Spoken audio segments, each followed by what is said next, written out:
Shut up and sit down.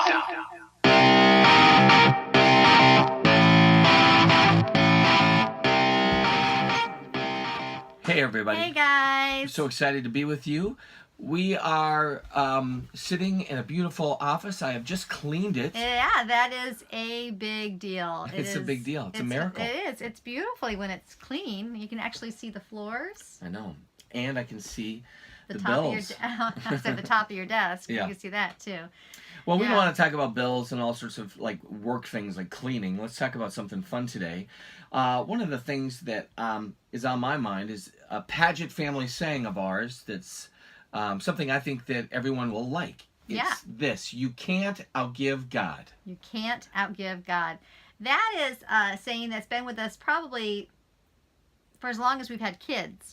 Because to me, that's where it originated, was in our view of having children and a family and trusting God for all of that. That's where that saying kind of originated. So, but this is it's a tough one, but it's kind of come back to us recently too. I think with this new ministry, Catholic Fam, and at the heart of the saying, "You can't outgive God." At the heart of it is generosity. And so sometimes the Lord asks things of us that can be painful. Right. A little hard. Well, I actually have a very interesting memory. When we were, I don't know if we were brand new married, High Ridge, if we were married or dating at that time. But I want to say we were, right in that arena of just getting married. And we were at a service, and most of the people we knew very well. This was a small church in the middle of kind of the West Palm Beach area. It was when we were in college still and young, recently married, so around 21, 22. And I remember going to this church, and we must have been having some sort of a building campaign or some sort of an ask that was being done at the church. And I think I had maybe, I don't know, $500 to our name. And I, for some reason, when I asked the Lord, like, how should we be generous, it was almost all of it. It was like $400, which was the most astronomical amount of money that I could even imagine, that God wanted me to just give. Now, there was a lot of things about that environment in that church, I think, that was very unbalanced and not healthy. And while that may not have been the best circumstances in which to learn how to be generous and to give, I think the Lord took what could have been bad, turned it around for good, because I remember giving that money and feeling like it's yours anyways, God, so let me just give you basically all we have, so let's try that. Right. Now, and that principle of giving all we had seemed to fall in step with kind of our whole approach to God, like, you can have it all. Right. Now, can I correct your story? Do you remember this? Yes, I remember this. Actually, and you totally please. got the story all right. This, by the way, is real life right here. Okay. Yeah, what happened? That was when the band had been already going on, and we were at the church down in Northport, Florida. And they were in the middle of a huge building fund. South Biscayne? Mm-hmm. They were in the process of converting a mall into a church, an old mall. So it was a huge building fund, so you got that right. And but so we were literally living off of the ministry of the band, which really was not a living. This was the time in our relationship or in our marriage and our family life when people were literally giving us toilet paper. And we were praying for checks to show up in the mail. We had no money, but somehow I think we had about $500 to our name. That was about it. And we both felt like the Lord was asking us to give it all. I think I did this though at High Ridge too. Before, I think, were we married at High Ridge? Only shortly, and High Ridge never did it. Well, maybe I did this on my own. Maybe this was my own, and maybe I had $400. Look at this. I'm serious. I'm pretty sure I did this with the High Ridge thing. This is our life. He gets stories wrong all the time. Stop. All the time. Oh my gosh. I'm pretty sure. Anyway, whatever. Forget. I'm serious. I do think I did that. But Okay, maybe we weren't married, but it doesn't matter. Anyway, we the whole... were certainly married. When in the world would you have had $500 to your name before we were married? There's no way in the world you would have had $500. Oh my gosh. No way. Okay, can we get to the point though? Hey, please. Let's get to the point. But your point about this idea that God is calling us to give it all. Yes. It's been something that has been with us forever. But you know what? Here's the truth is that I remember back in the real story when we were in Northport, I wondered, is the Lord calling, is this really God asking this of us? Or are we imagining this? And is this too much? Are we being asked, are we giving too much? Are we being too generous? Right. And you know, who knows? Maybe we were. Maybe it wasn't God telling us to give $500. But was it wrong for us to give that money? Did God not use that generosity for us? No, he certainly gave that generosity. He honors that generosity in us. And so that is where I think this saying, you can't outgive God, is so embedded in our family life, because sometimes in life we feel like God has asked too much of us. But the truth is, in our generosity, when we give to God in our generosity, he will never be outdone. Right. There's never a time in our faith life, in our journey, when God will say, dude, well, wait a minute, guys, you gave too much. All right, that was too generous.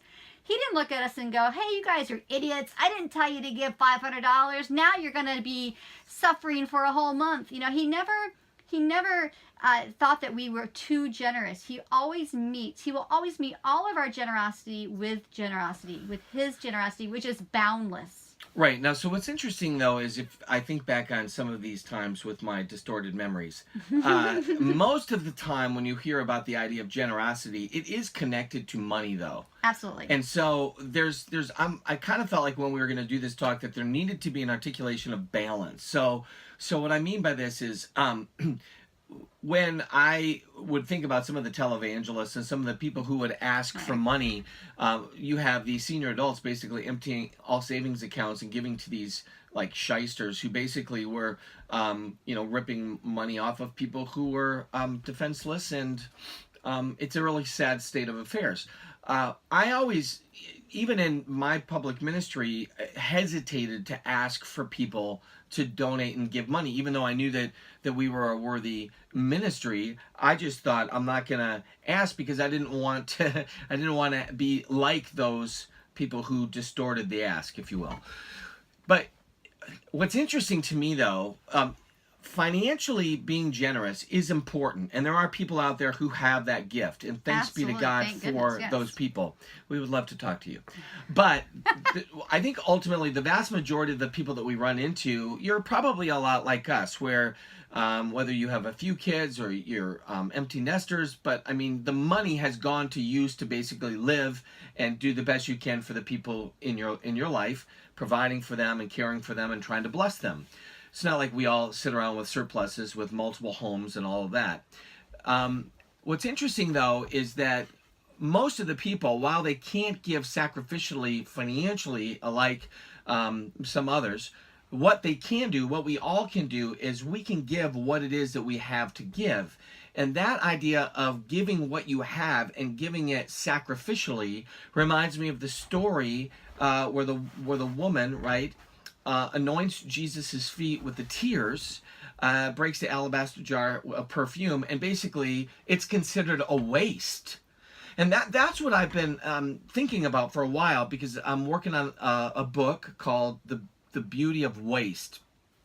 And I think that's what it's called. It's something like that.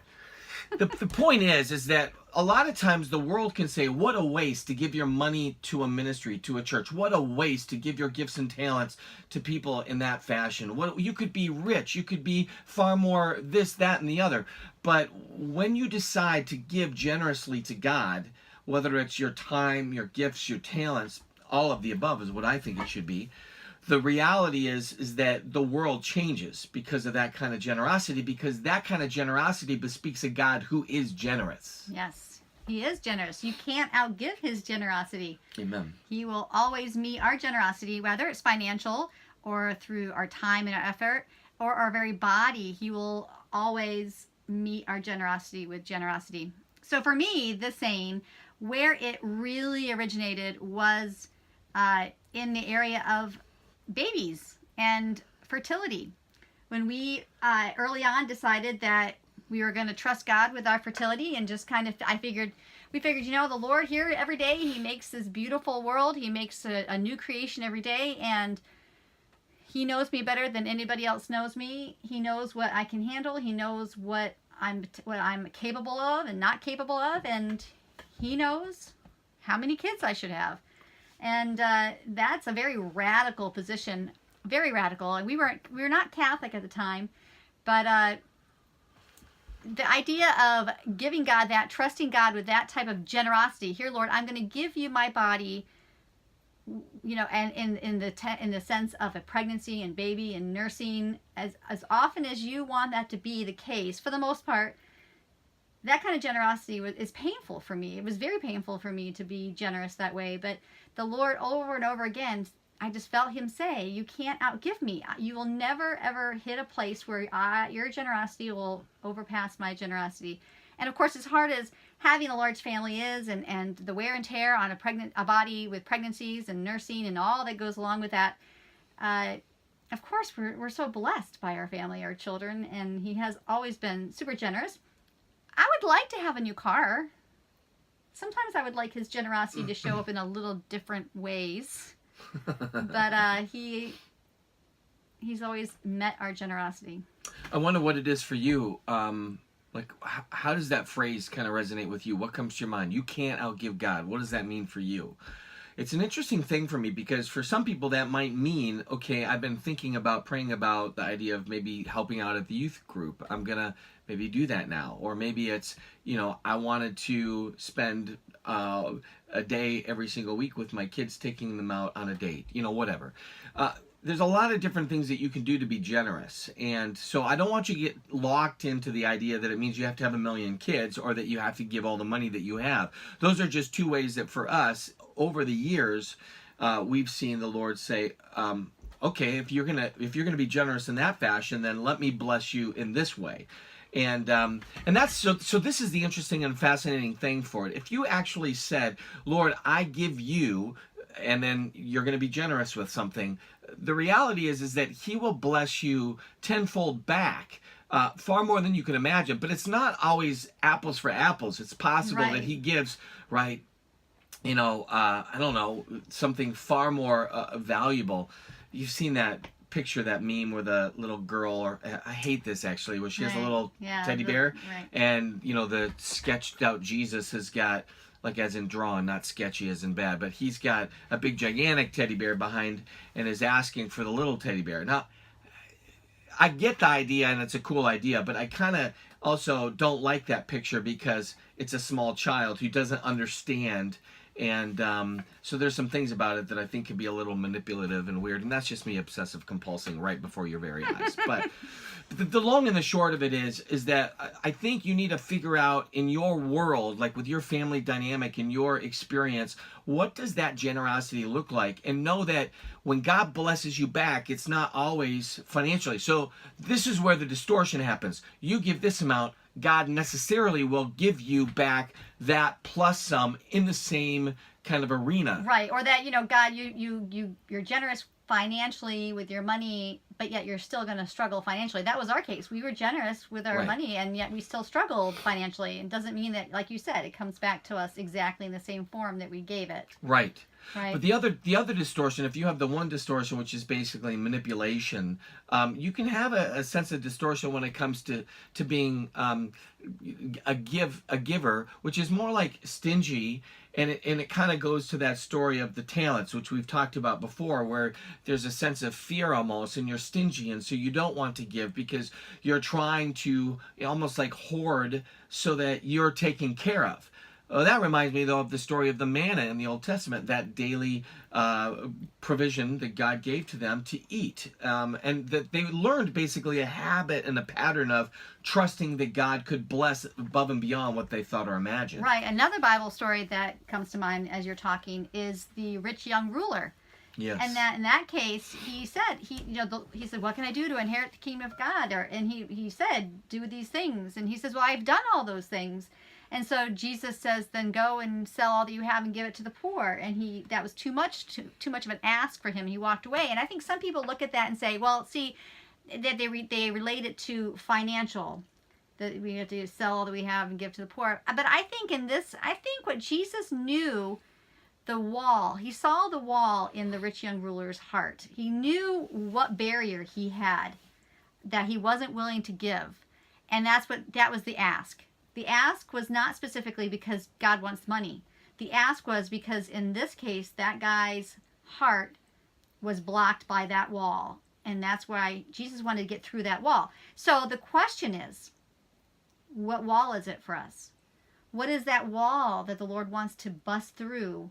And sometimes it's his ask of us being generous. It's going to, one, reveal where that wall is in our heart. And two, it's going to force us, if we choose to be generous to the Lord, it will break through that wall. And what that does then is it opens up a whole new window, a whole new room in our heart where the Lord can reside, because it's no longer a barrier there. What's interesting to me is I wonder if you could actually take any choice that you were going to make and you would offer it to God as a gift.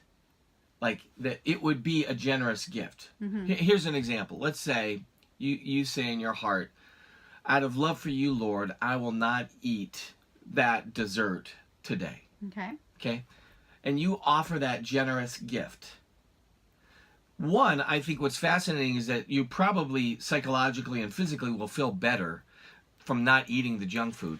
Or in my case, that chocolate candy bar that Colby brought home, first of all, teachers, having students sell candy bar is such an unfair fundraiser. It is. To bring home a box of candy bars. Box of chocolate. Yep.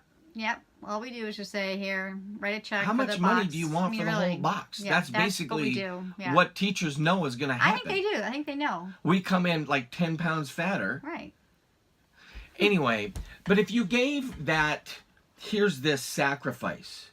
I guess what I'm trying to get at is that sometimes people, I think they think, okay, you can't outgive God. Okay, what's the big thing then I could do for God that could show God that I'm going to be generous? Here's my all, right? People might think this is a waste, but I'll give it to you. So here's the big. And so we always think financially, or maybe we think, here's what I'm going to do ministerially. Right. But I'm trying to say is that you can't outgive God even in the day-to-day, moment-to-moment, very St. Therese of Lisieux kind of dynamic where you basically say, here it is in this moment, here's that half a candy bar. Or in my case last night, I made 2 sandwiches with peanut butter and butter, and then I dripped a little chocolate sauce on it. You have a problem. I should have given that one to Jesus. I'll tell you that right now. You certainly would have felt better. You can't outgive Chris in that moment.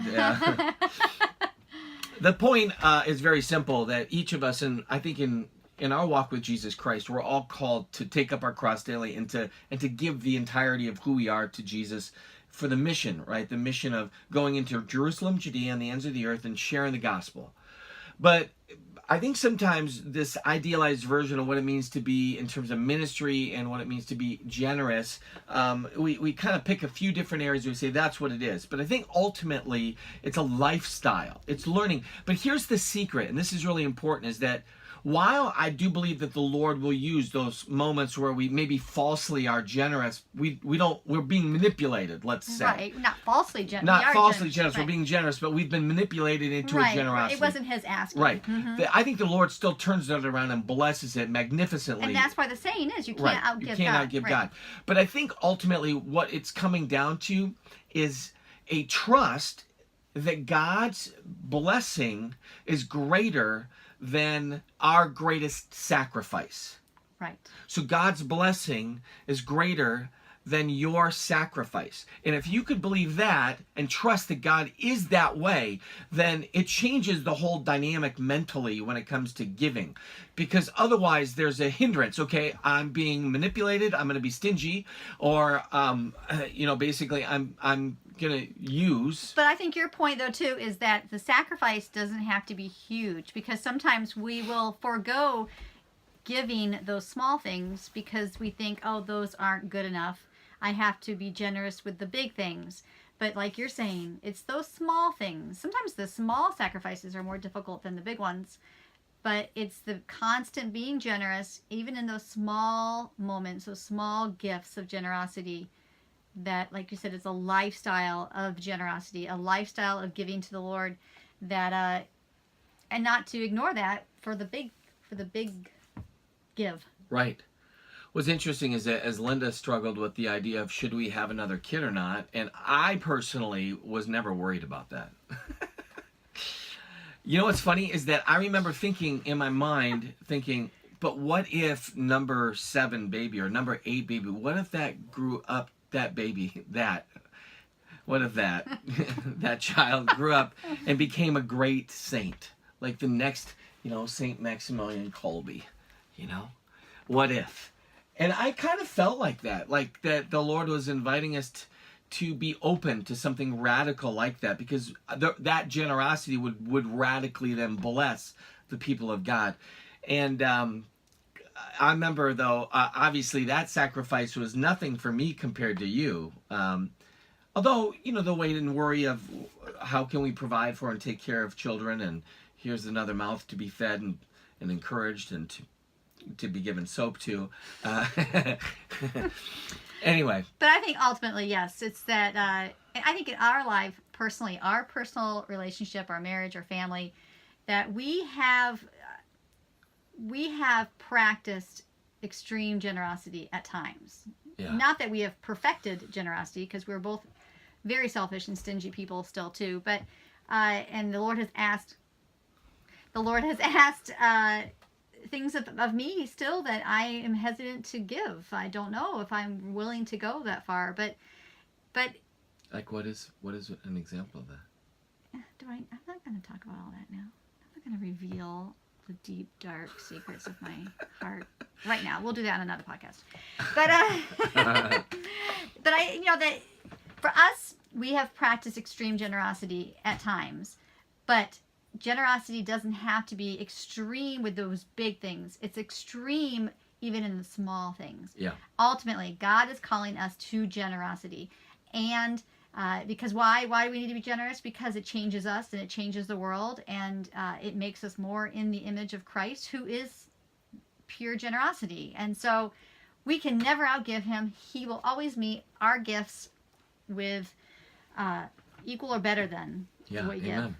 Well, be encouraged. I think that the Lord is inviting you to be generous, and it's possible that you're being stretched a little bit. So be at peace. The God that is stretching you and inviting you to be generous is far more able to bless you than you could have ever thought or imagined. So ask him, Lord, I'm going to give you this. I ask you to bless us. Mm-hmm. And he, I think, gets joy in blessing his children.